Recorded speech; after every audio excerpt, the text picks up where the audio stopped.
இயேசு கிறிஸ்துவின் இன்ப இனிய நாமத்தில் வாழ்த்துகிறோம்.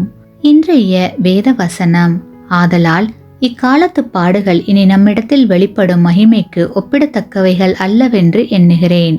ரோமர் 8:18. Today's Bible verse.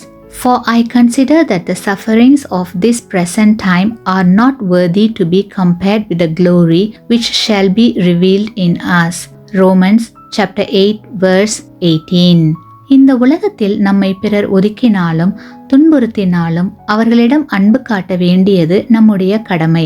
ஏனென்றால் ஒரு நாள் இருக்கிறது, அன்றைக்கு நம்முடைய மேன்மை மிக பெரியதாக இருக்கும். அந்த நாளுக்காக இந்த பூமி காத்திருக்கிறது.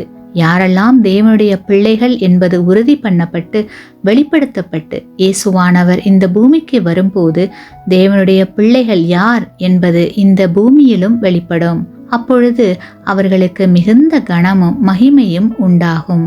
அந்த நாள் இந்த பூமிக்கு விடுதலை நாள். கிறிஸ்துவுக்குள் அன்பான சகோதர சகோதரிகளே, மனிதர் மேல் தேவன் வைத்திருக்கிற அன்பை அளக்கவே முடியாது.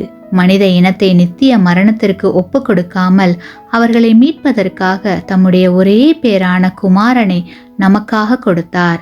ஆகையால் நாம் ஒவ்வொருவரும் எப்பேற்பட்ட சூழ்நிலையிலும் தேவனுடைய பிள்ளைகள் என்பதை வெளிக்காட்டி தேவ ஆசீர்வாதத்தை பெற்றுக்கொள்வோமாக.